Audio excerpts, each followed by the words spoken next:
Welcome to the Red Conrad Show, the story of my life and world events how I see them. If you like the show, don't forget to subscribe. Let's get this going.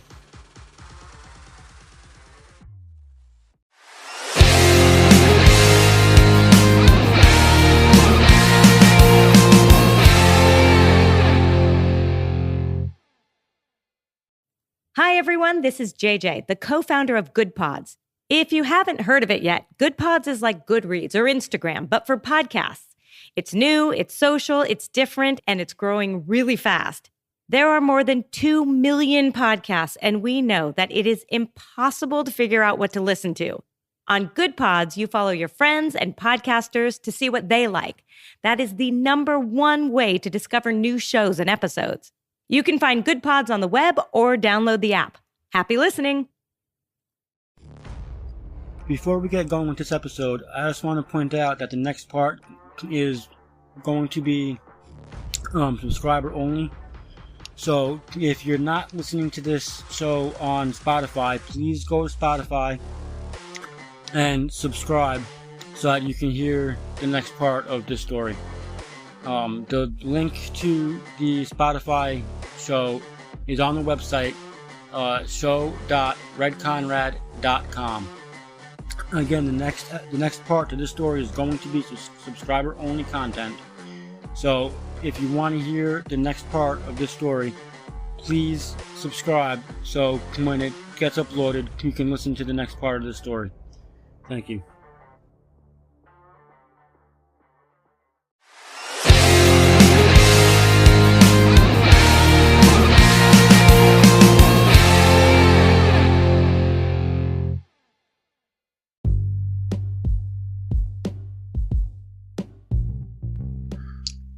As I've alluded to in previous episodes, there's going to be episodes, stories that are split into parts, where one part will be on, the free side, another part will be subscription only, because of whether it's the story itself or just the content of the story, different things I'll be saying. This story is probably going to be one of those stories. So if you're not listening to this on Spotify, hop over to Spotify and make sure you subscribe to the podcast, to the subscription-only content, subscriber-only content for the following parts of this show that I don't make available, for free. Anyways, this story starts out when I was 22. Okay, I was working. I think at that time I had 2 jobs. I don't think I had my 3rd job still. But I was working at 7-Eleven. No, I did have 3 jobs. I was working at 7-Eleven, and I don't remember what the second one was, but I know I had picked up Kohl's temporarily. And, Kohl's was being an idiot. They didn't want to cooperate with my schedule with my other employers. So after only being there a month, I quit, because if I've got to choose between which job I'm going to work at, I'm going to pick the job that, number one, is cooperating with me with my schedule with the other employer, but is also paying me more. And 7-Eleven, which was my other overnight job, because Kohl's was overnight. 7-Eleven was my other overnight job, and they were paying me more than Kohl's was. So naturally, I chose to stick with 7-Eleven. Said fuck it to Kohl's. But this is around the time when I was working prepaid legal. Now it's called Legal Shield. And like I mentioned in past episodes, this guy would walk in, several nights a week, grab himself a cup of coffee, and walk out. Well, when I started putting down my business cards for prepaid legal, he picked one up, and probably, it was definitely a couple of days, maybe a week, he'd be calling me every single night, he knew I was at work, so there was no way I was in front of the computer, nothing. He was asking me all kinds of questions about the different legal plans I offered, if they were just business plans, or if, they were also, if they were just personal plans or also business. They were business plans. It was possible to cover the business. He mentioned that he had 2 businesses he needed plans for. Okay, fine, great, dandy. One was out of state. I answered all his questions. He must have liked how I presented myself. I didn't hesitate to answer nothing. And this wound up into him making me a job offer. The job offer was, now he owned a janitorial company up in New York, okay? He owned two of them. And one was down in North Carolina. One was in New York. He offered me on the New York company. I worked for him for 6 months, learned the ropes, and if after 6 months I like it, he'll make me VPO, and I'll have 10% of the business. Now, at 22 years old, and somebody who is honestly thinking that life is shit, they're looking at their life like they're in this mega dead-end situation. As good as the money was at 7-Eleven, it wasn't great. I made more money when I was working at Target, and at least at Target I had room to grow. 7-Eleven, it was a franchise. The guy only owned 3 stores.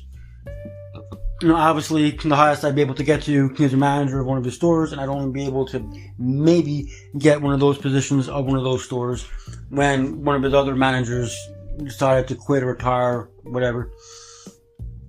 And so basically, it was more or less a dead-end job. So, 22 years old, you feel your life sucks, it's going nowhere, all your jobs are more or less dead-end, you're extremely frustrated, anxiety through the freaking roof. You're dealing with all these different, mental issues and whatnot, right? This life is just not what you want it to be, and based on your current situation at that time, you're looking down the road at your future, and it wasn't looking too bright. So then somebody comes and offers you, come work for me for 6 months.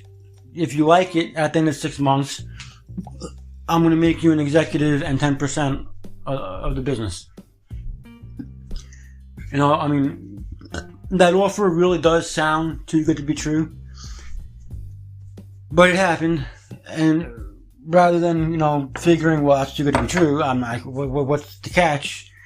I took it. I spoke to him about it and went over, the basic rundown of the job. He mentioned obviously it was a cleaning company. He was in uniform. The van was freaking plastered in advertisements and company magnets and whatnot. It was really obvious what he did for a living. But we went over how we did that residential customers, commercial contracts. There was commercial clients all over the island.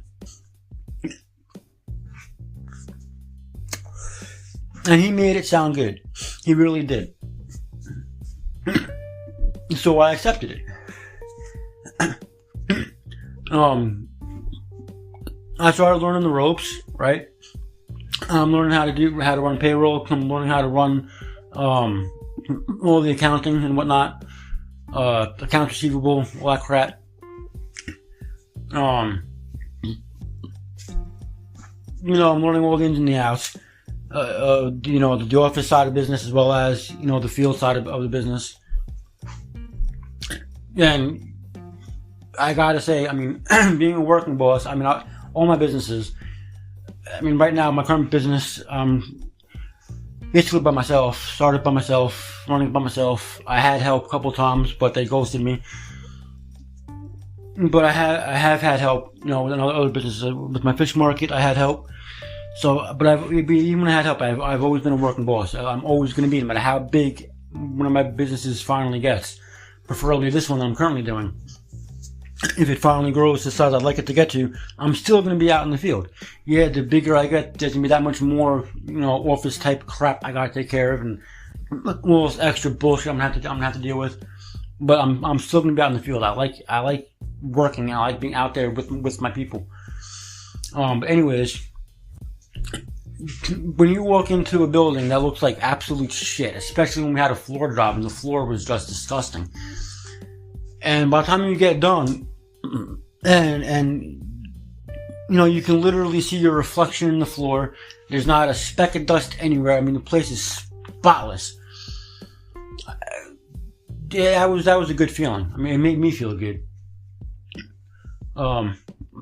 Money was alright, but the feeling I got doing that work was I liked it. Now, the reason why this story kept on coming up so many times in my previous episodes, despite the fact I didn't want to have to talk about this story this soon in the show, is because it was a big part of my life. It impacted me a lot. And it definitely, was a trigger for one of my conditions. But a lot of shit went down during that part of my life. The business lasted 2.5 years. I believe I said in an early episode, if you've been listening to the entire show, episode to episode. The business lasted 2.5 years. I forget how long he had it before I got involved. But after I got involved, it only lasted 2.5 years before it freaking crashed. And when it did crash, what I should have done was literally taken over. I mean, he literally lost the house, lost everything. We lost everything business-wise. He lost everything personally speaking. I lost pretty much all of my stuff, my personal stuff. I mean, it was a disaster. Because of a mistake he made that I will get to in a minute, that I didn't know about at first. I mean, I forget how long I was working for him, with him, whatever. It was before the 6 months, before I became BPO and got my 10% of the business. I think I moved into his house first, and then, no, Joanne moved into his house first, and then I moved in. Joanne lost her house. We moved her into the downstairs. She was building rooms down there, and she got moved into one of the downstairs rooms. I eventually moved in, and then we pretty much worked like 24/7. Everything was work. I mean, we tried to have some time relaxing. Like, there were certain TV shows that come on that he was into, so he made it a point when we didn't fucking work when that show was on. He had to sit down and watch this fucking goddamn show. And then naturally, as soon as it ended, we had to freaking rush out the damn door because we had overnight contracts 5 nights a week spread all over the island, and it was basically us and a very small crew. For whatever reason, he just wasn't into the idea of hiring a second or third crew to take care of some of our clients and keep on building up our clients. It was just... But when everything crashed, right around the time that it crashed, he's in jail. As clients are hearing what happened with him, they're dropping like fucking flies. And I had literally just landed a $70,000 per month commercial contract, which I did tell him about. And he asked me for all the specs and everything. He called every night to talk to his kids, asked me about the business, make sure the clients were getting done and whatnot, asked how the crew was doing. So I'd be keeping him updated, as stressful as it was. And I told him about the contract that I had just landed, and he yelled at me for it, because when he asked me for the specs, and I told him, the size of the building, the approximate floor space of the floors that we're going to be getting stripped and waxed every month, on top of the daily office cleanings. I guess because he's been doing it for so long, he was able to run the math in his head real quick.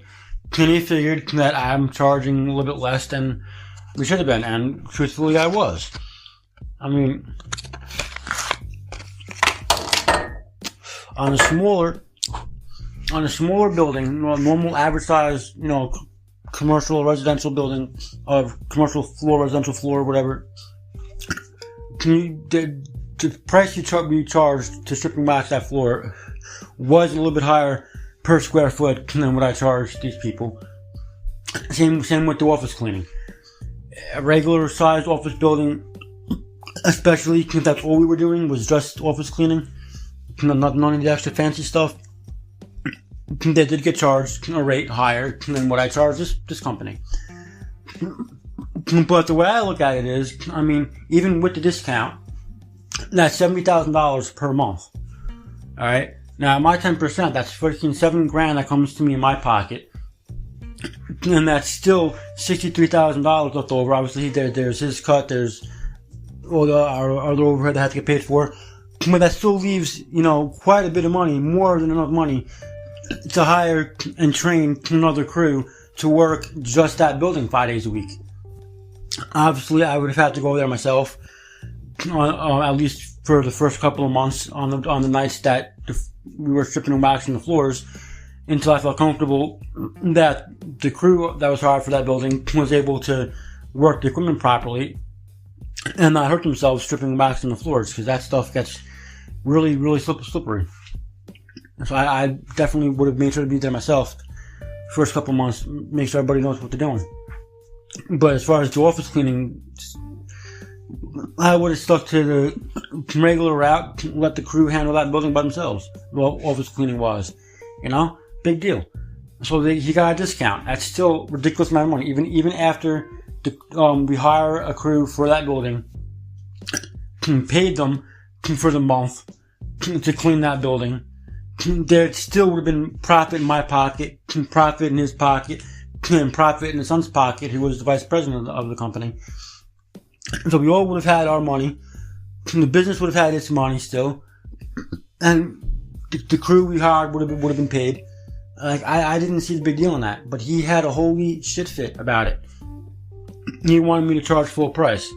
Had I charged full price, that would have ballooned the quote to well over $120,000, which I personally did not feel was intelligent business-wise to do. And when there's that much involved, who the hell is going to spend over six figures on monthly? They were asking for a lot of stuff. We were going to be there every day. They wanted the floor done every month. So give them a little bit of a discount. What's the big deal? We're still profiting.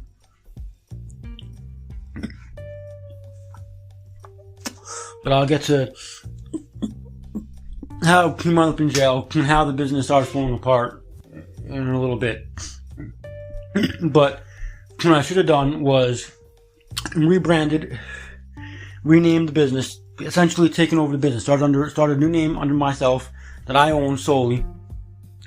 Because his son didn't want the business at that point. By the time his dad got in trouble, he decided he was out. He didn't want the business no more.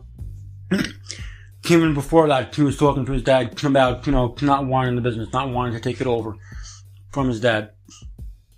So I should have started my own, solely owned by me, taken the crew that we had under my company, salvaged what clients we still had, and the one I had just landed, I should have taken and let them know that yes, we quoted them under this name. Well, now we're under this name, yada yada bullshit.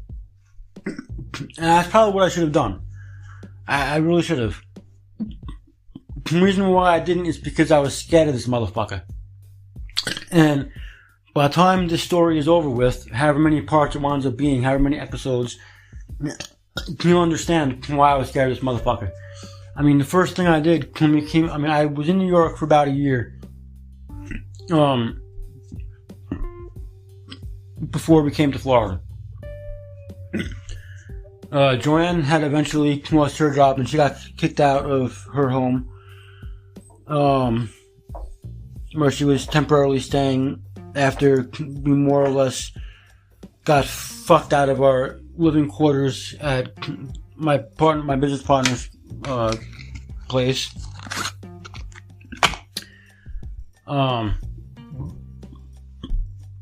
I was staying with my dad for that year, and I had gotten my job back at one of the 7-Elevens I used to work at before everything.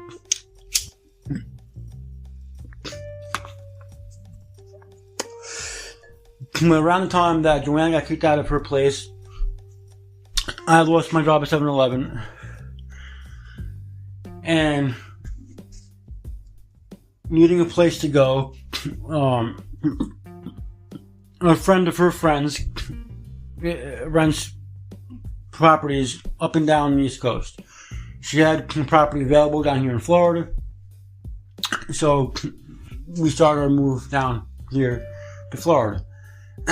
Before that, we were driving up and down the coast, looking at different areas before her friend's friend popped into the picture with the property down here in Florida. But in the beginning, I took the job because he made it sound good. Being with him for 6 months, learning how to do everything, it was a little tedious and stressful at first. But I liked it. It was an alright job. I liked how the feeling it gave me and everything. But then shit started getting weird. Right? Now that, I'm essentially living in the same house as him and his family and his ex-wife. His ex-wife had a studio on the main floor.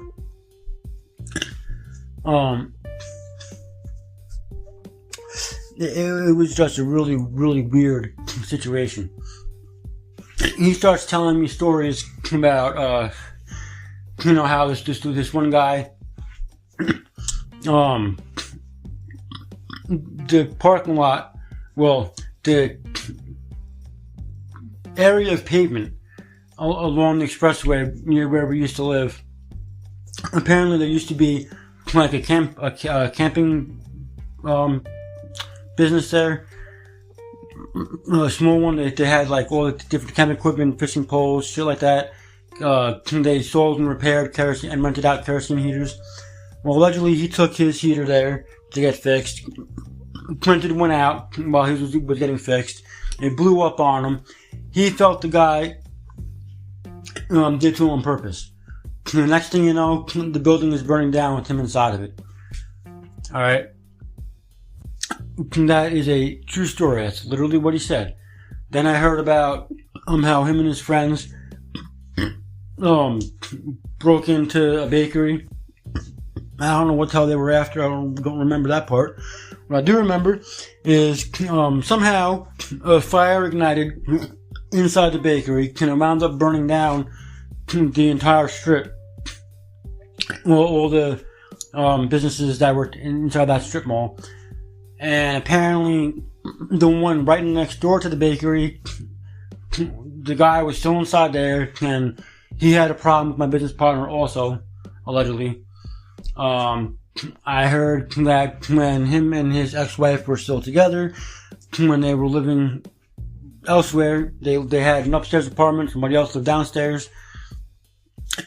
He got into a fight with the guy that lived downstairs. So him and his ex-wife came on vacation, and somehow, while they're on vacation, suddenly the house burst into flames, and the guy that lived downstairs died in the fire. A bunch of really messed up shit like this is. There's a bunch of these stories that I heard from him. Okay, and then I met his friend that I swear to God looked just like Willie Nelson. And he had a very laid back, very calm, chill attitude about everything. Like, you couldn't piss this guy off. I don't understand it. I mean, and he was sick too. He had cancer. He was dying and he knew it. And he just would not get upset about anything. He was the calmest, chillest guy I have ever met. And he told me that all these stories I was hearing from my business partner were true. He was there for some of them. Then it comes out that, this guy had a gay lover that allegedly committed suicide. He went out to work one day, comes home, finds this guy hanging from his bathroom shower. I didn't believe that story as many times as I've heard it. Well, towards the end of everything, I got confirmation that, I was right, that it was a bullshit story. And that, the more stories I heard and the longer I was living with this guy and dealing with this guy pretty much 24/7, that what I was starting to believe was actually true. Cause he had cameras on his property, okay? And they all went to the monitor in the kitchen. And he told me to, watch, this is like pretty much just before he went to jail. He told me to watch the cameras. He's gonna leave out the back, and which is downstairs, and he was gonna come back in the house from the front, from upstairs. Okay, fine. So I'm watching the cameras. I watch him go out the back door. I watch him go around the side of the house, and then he just disappeared. The next thing I know, he's standing behind me in the kitchen. Well, apparently he did that by climbing in through the bedroom window of his bedroom. He got back into the house, stopped being spotted by the cameras, which only confirmed for me and told me what he was more or less saying without actually saying it, was that he killed this guy for whatever reason he had, and basically got away with it. As far as the cops, because yes, there was an investigation into this guy's death. Well, the way he told the story is where he lived is like 3 or 4 different precincts all kind of met right there. And I don't remember exactly which precinct our property was technically under jurisdiction of. But he had 2 of those precincts in his pocket. So, he obviously wasn't worried about the damn cops.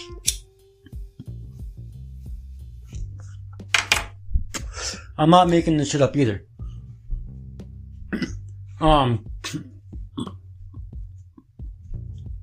Then, as I alluded to in an earlier episode, I was taking, Xanax and Valium and Vicodin from this guy. I believed, as did Joanne, as did, everybody else that knew he was taking this shit, that he was prescribed this stuff, that he was getting it, legitimately. And I had a back injury. I got nerve damage in my back from injury when I was working at Target. So I was gladly taking them damn Vicodins. Since then, I've learned to deal with the pain. I've got days when my back is real bad, and I deal with it. When I was doing the damn fishing, my back be killing me, but I dealt with it. I learned to deal with the pain. It is what it is. I don't trust doctors. And after an incident with my former business partner, I don't fucking trust anybody. I don't care if you got a bottle with your name on it and your pain isn't severe enough where you gotta be taking as much as you're allowed to take. I'm not touching those fucking pills. I don't know that they're fucking damn legal. And either way, it's technically still wrong for me to be taking them anyway. They're not prescribed to me. But that's a whole other fucking thing. So anyways,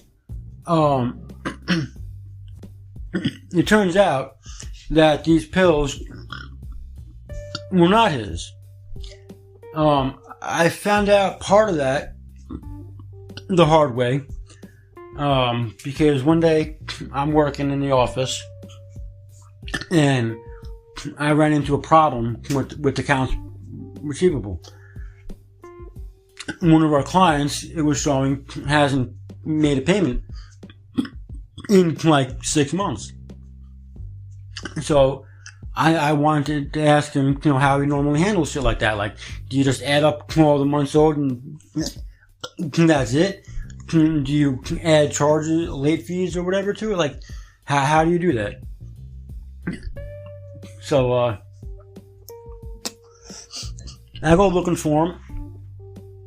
Can't find him. Nobody's seen him. And then I notice that there's a light coming in under the door for the dining room. So I go in the dining room. Man, that dude, we just locked eye contact. And for what felt like forever, it was literally dead silent. You could hear a pin drop. And there was a carpet on the damn floor. And you can still hear a pin drop. And then he just kind of walks over to me, puts his arm around my shoulder, and tells me, alright, this is what we're going to do. I'm dividing all this up into these piles that you see. You're going to help me bag them, and you're not going to say shit. Okay. Whatever. So that was the first sign that these pills were not his. I mean, if they were prescribed, you wouldn't have as many as he had laying out on the goddamn table. I had no doctor prescribes that many in one shot. I don't give a fuck how much pain you're in. I don't give a fuck how depressed or anxious or whatever you are that you would need vitamins and Xanaxes for. You're not going to get prescribed that many in one shot. It's just not going to happen. So that was my first sign that something wasn't right. Now you're probably questioning, well, you seen that, how come you didn't go to the cops? How come you didn't? Well, between all of the stories of people winding up dead, and, you know, his friends basically backing that up, there's also the small fact that, well, in his wedding picture, that he had to make it a point to point out to everybody, and his former business partner, when he visited from, you know, I think he's from Michigan, when he came down to visit, he even confirmed, you know, what was what. In this guy's wedding picture, when he got married to his ex-wife, in the background, no joke, I am not making this shit up, was John Gotti Sr. Fucking John Gotti Sr. Yeah, the mafia, John Gotti Sr. was at this dude's fucking wedding. So, I'm dealing with somebody who has mafia connections, okay? I'll get more into that later in the story. There's a lot more to this mafia connection. Closer to the time, closer to when, you know, he's in jail, we've moved to Florida. Something else revolving around just how in with the mafia he was, it came forward. And I'll get to that when I get to that part of the story. But,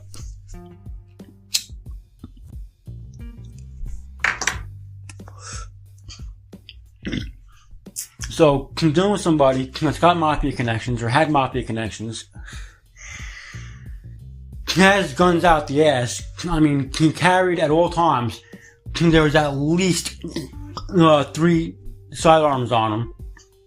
He carried one on either side, and he'd have one down around his ankle, and every now and again, he'd have a fourth one on his back. Alright? So, and then he still had more guns hidden in the attic. He had guns in his bedroom. He had guns everywhere. Pistols, rifles. I forget the brand. Caltech, I think. Those foldable rifle things. I was not gonna fuck with this dude. Okay, and then, you know, it turned out that his brother-in-law, so to speak, from North Carolina, that was helping his sister-in-law. I know it's a fucked up story. She was married to his brother. They got divorced, but he kept in contact with them. Still viewed her as a sister. Referred to the new husband as his brother-in-law, because his brother and her had his niece together. And when his brother kind of got all fucked up, I mean, he was screwed up with drugs and stuff. I met the guy. He was basically homeless, really fucked up, had a crack problem that he swore up and down he was over. But my business partner wouldn't help him out. But anyways, this guy that was running the North Carolina business for him came up to visit. I thought it was a regular, ordinary visit, you know. I mean, they're supposed to be family. He is running my business partner's other business for him down there. So, what can possibly be going wrong? Well, evidently, a lot.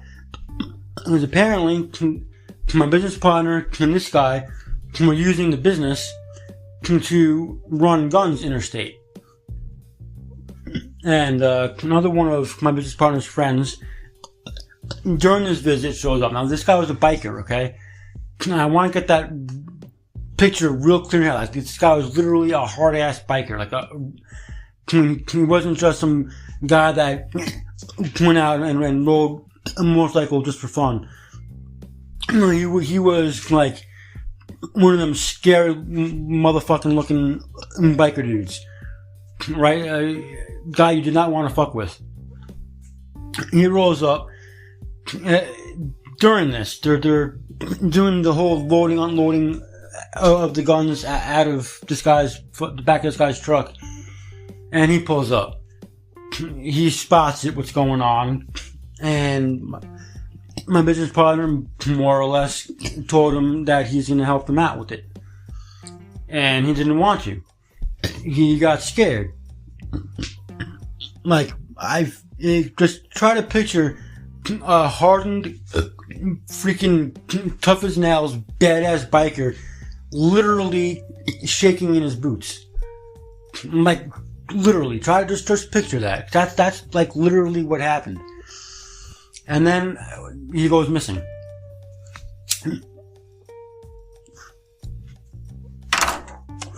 And my business partner did put on a good act. He really did. As we're driving around to all of our clients, he's making it a point to go to the guy's normal hangout spots looking for him. We drove past his house a couple times looking for him. Didn't see his bike nowhere, so my business partner wound up plastering his business cards all over the guy's truck windows, figuring, well, when the guy sees the business cards and stuff, he'll know that we're looking for him and he'll call us. Well, never heard from him. Never fucking heard from him. And, those of us that knew all the stories that he was telling us, and the way he told the stories, like he was admitting it without exactly admitting it, if you know what I mean. We basically got the point of what just happened. Somebody stumbled across the operation. They weren't willing to, do their part. He couldn't trust them to stay quiet, so he got rid of them. Basically, what the fuck happened, as far as I'm concerned. I mean, I don't know. The guy could have just, packed his shit and ran. Left everything else there. I don't know. But based on what I know of my business partner and the stories that were told and confirmed, I believe the worst case scenario is what happened to that guy. When I first started working with him, before I got my 10% of the company and before I got my VPO spot, he'd take me to a garage, a mechanic shop, where the only thing we had to clean was the bathroom. That's it. And it was a small bathroom. It was in a mechanic shop. It was literally like there was just enough room to open and close the door. And you had one of those really small, like almost non-existent sinks and those ridiculous fucking toilets. That would be that. That was the whole bathroom. All we were there to clean. And I couldn't understand, for the life of me, why we have a contract to clean just one little itty bitty fucking bathroom, right?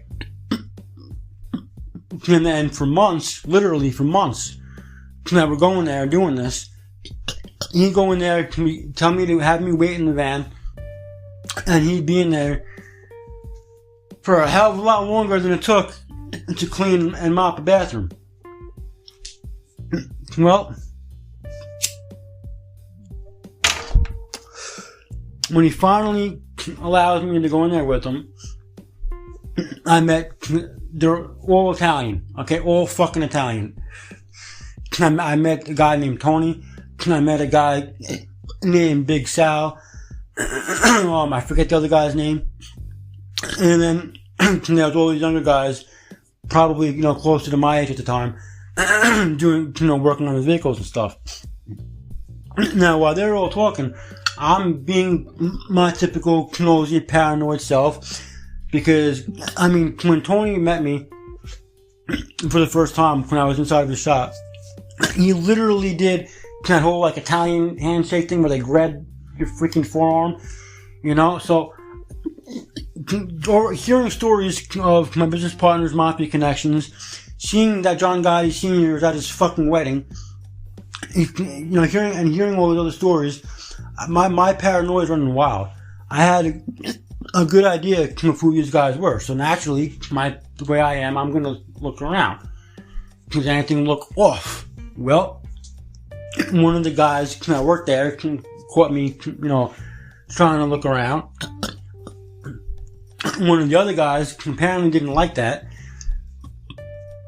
but they didn't come straight to me and they asked me to leave my face out of respect for my business partner. They instead went to Tony, and then Tony said something to my business partner, who then asked me to wait outside. And then the next several times we were there, I had to wait in the van. It took a couple more times before I was allowed to go back in the shop again.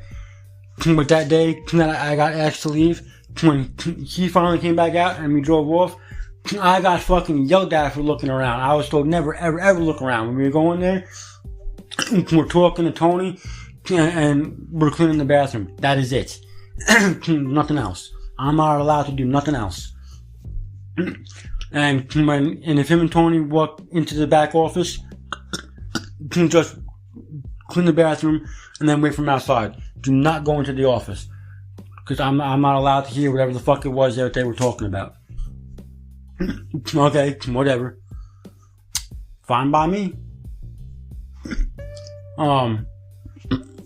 It turns out that was a freaking chop shop, and around the time that Bill, that's my business partner's name. I wasn't trying to mention anybody's names, but now that I just did, if you heard it, fine. I'm going to try not to say it again in the rest of this story. But my business partner, around the time that he got locked up, Joanne wanted to go to the shop and warn Tony about, what my business partner did, what he got caught for, and what he was threatening everybody with over the phone, calling home from jail. And that was the last time anybody saw Tony. I don't know if, people got to him, or if he fucking just up and left, or what, but he did not stick around. It was some fucked up shit.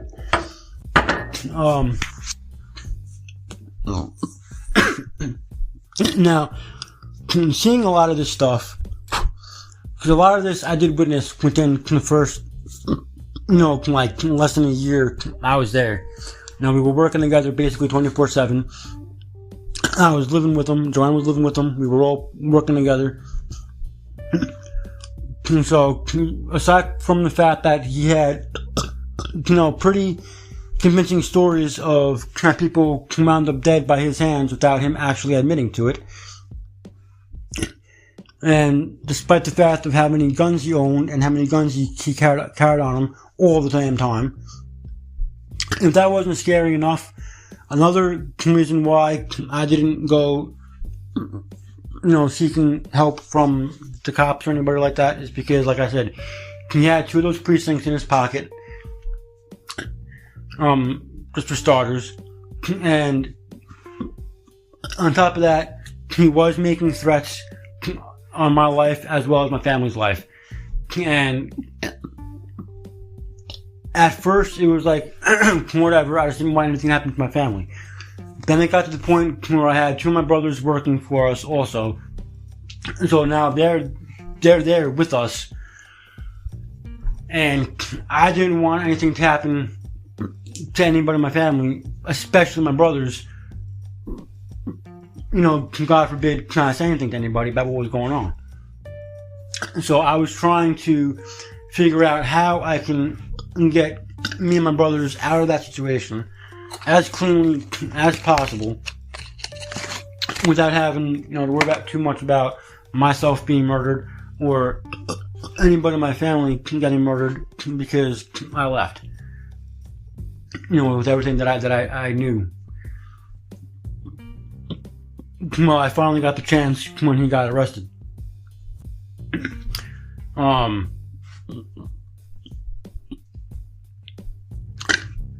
One of his friends that I met, which I tried talking to even after he went to jail, but then me and her had a fight.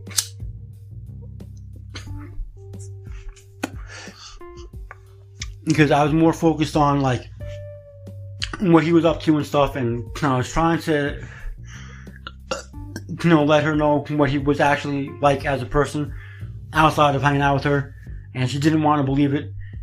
She only saw the better side of him. She didn't believe any of the charges or any of the stories about him. So, whatever. She found out after the fact, because when he was out on probation, she found out firsthand that I was telling the truth about him, about who he really was as a person. Despite the fact that she thought she knew him, because she obviously known him longer than I did. Because apparently, before he got locked up, her daughter and her daughter's boyfriend were customers of his for the Xanax. And allegedly, they owed him money. So when he got out on probation, he literally held them at gunpoint over the money that they allegedly owed him. And she had to call the cops on him, and he went back to jail again. But you want to know how they got out of jail in the first place? I'll tell you how they got out of jail in the first place. When he first got locked up, it was for the drugs, right? Like, where we got picked up at, we had a pharmacy that was a client of ours. Apparently, the pharmacist was in on it. I was the one that always mopped the floors and cleaned the bathroom, and he was the one that would, vacuum behind the pharmacy counter and all that shit. Well, apparently, the reason why I did it that way is because he was taking the damn bottles of pills and sticking them inside the fucking vacuum bag and smuggling them out of the pharmacy inside the vacuum. Then, the pharmacist, apparently, however many years that was going on for, decided he couldn't go along with it anymore and ratted him out. So, I'm in the bathroom, cleaning the bathroom, and a cop started pounding on the door, asking me to come out, told me to sit down on the chair right there, asked me a whole bunch of questions.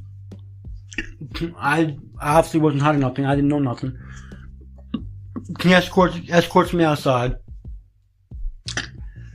and told me to sit down and, keep my hands over my knees, right?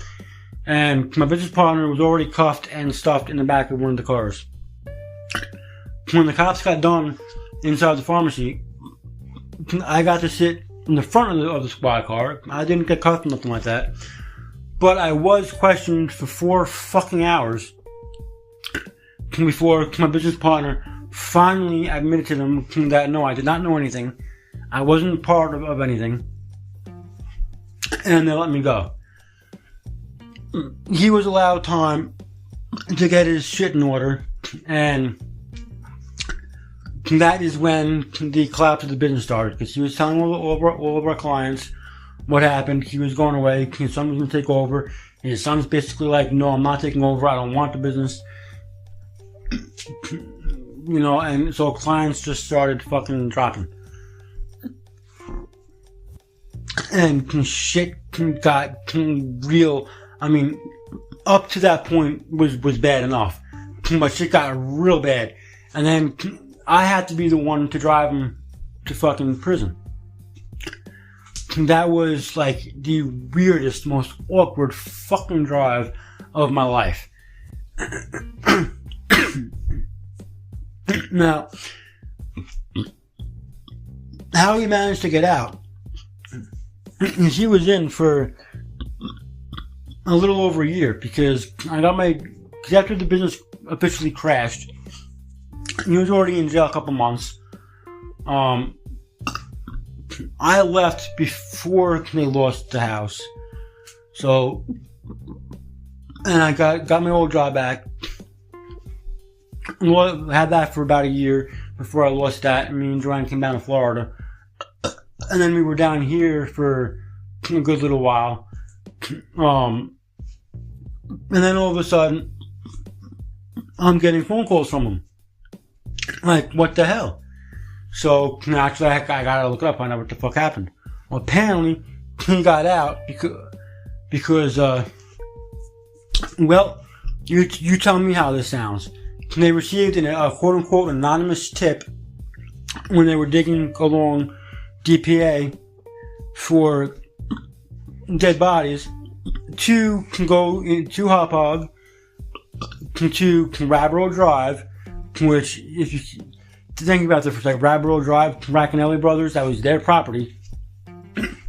And underneath the WB Mason building's floor, they found the bodies. So, that's what they did. WB Mason cleared everything out, dug through the floor, and sure as shit, there's the dead bodies they were looking for. And then, all of a sudden, he's released temporarily from prison before he got himself locked up again. Now, I don't know about you, but to me, that sounds like he was the one that provided the so-called anonymous tip. I mean, I was assured several times that he'd be locked up for good. I mean, between the threats against me and my family, the fact that when I left, when he came out of jail the first time,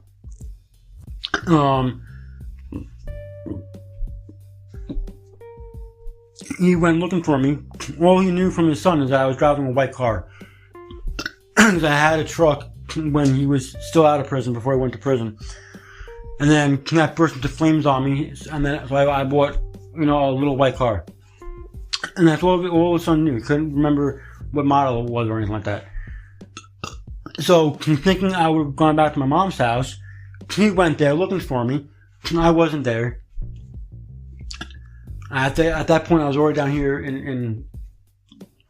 No, I wasn't in Florida yet. I was up in New York still. Because he went by my dad's house. My dad's old place looking for me too. Scared the fucking shit out of my dad. But he literally rammed my sister's car, which was also a small white car, and completely totaled it, thinking it was mine. And at that point, I was assured he'd be going to jail for a good while, between the drug charges, between the stalking and harassing charges, and I mean there was a laundry list of charges he was charged with. But he got out again, and then got thrown back in again, threatening his friend's daughter and the daughter's boyfriend.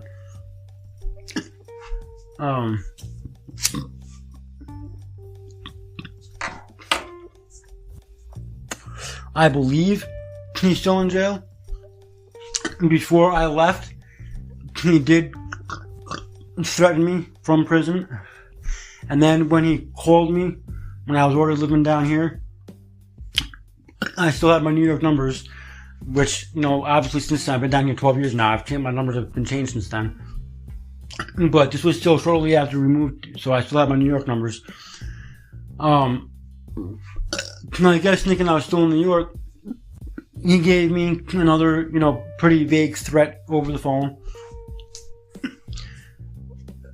But at this point, if he wanted to find me, he probably could. It's been 12 years, he hasn't. So, at this point, it is what it is.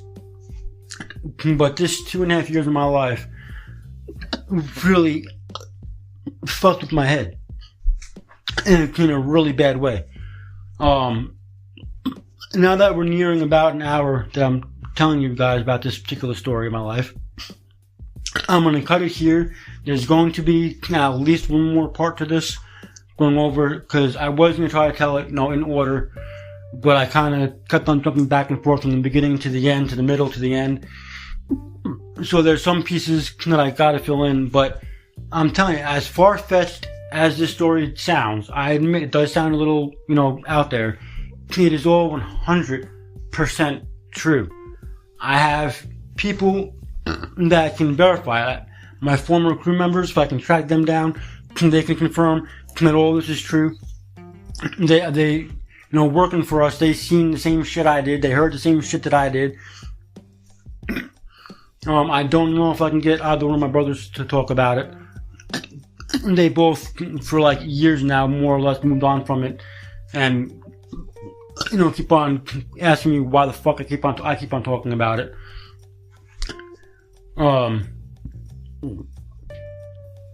But they witnessed a good amount of that.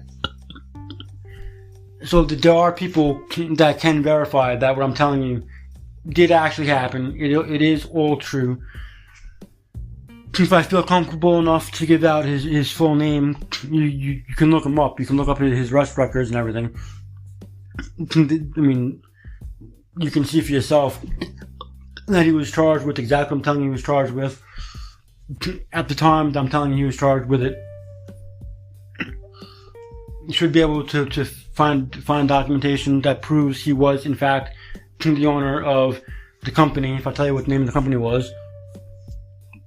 So, all this is 100% factual stuff. I'm not making any of this up. I have no reason to make this up. Like I said, this show is basically stories of my life and, random discussions and world events, how I view them through my eyes. Alright? So far I haven't really discussed world events too much. I've been mainly doing my life. I have no reason to be making any of this shit up. Either you're going to listen to my show and enjoy it and subscribe to it and keep on listening to it, or you're not. One way or the other, honestly, I don't care. As I said in the first episode, the idea of this show was originally just for me, so I can come back and listen to it every so often, and years later, look back on things, see how much I might have changed, how my views on things might have changed. And that was the original intent of this podcast before I got the idea of, well, screw it, I'll just, put it out there for anybody to hear. But there's still going to be content that's still going to end up behind the paywall because of the topics that are discussed, the language I'm going to end up using, talking about it. And there's going to be different, potential triggers for people. So I'd rather have the warnings there for them. And then if you decide, or people that could potentially be easily triggered by different topics still decides they want to hear that stuff, that particular content, well, you can subscribe and listen to it that way. Because I just, yeah. So anyways, this is part one of this story. More or less, I'll say, because I did bounce all over the place and did go from the beginning to the end, to the middle to the end. It's more or less a summarized version of what happened. The next part, I'll fill in some blanks that I left out. And now keep in mind, all this was going on, literally while we're running a business. Okay, people are going missing. I'm hearing stories of people before I walked into this idiot's life that gone missing or wound up dead, more or less by his hands. all this crazy shit is going on, including a road trip down to North Carolina, which I will get into that in the next part. While we're supposed to be running this business. So it was a very crazy, very intense 2.5 years of my life. If you enjoyed this episode, please subscribe to the show. I don't know if part 2 is going to be behind the subscription only area or not yet. Depends on how far into the story I get and what parts of the story I cover.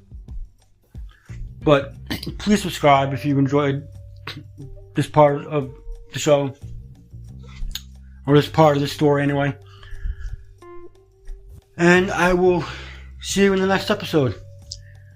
Have a wonderful day.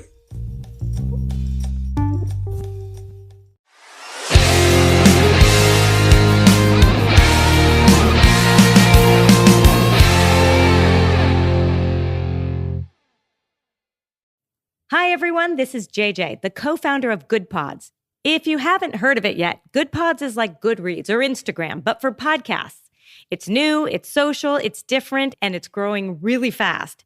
There are more than 2 million podcasts, and we know that it is impossible to figure out what to listen to. On Good Pods, you follow your friends and podcasters to see what they like. That is the #1 way to discover new shows and episodes. You can find Good Pods on the web or download the app. Happy listening. Thank you for listening to this episode of The Red Conrad Show. Don't forget to subscribe, and remember, if you're not listening on Spotify, Spotify is the home of my subscription-only content. So any stories you want to hear that have part 1 or they're missing pieces on the free side, you gotta hop over to Spotify and subscribe to the subscription content to get the missing pieces of those particular stories. I will see you in the next episode.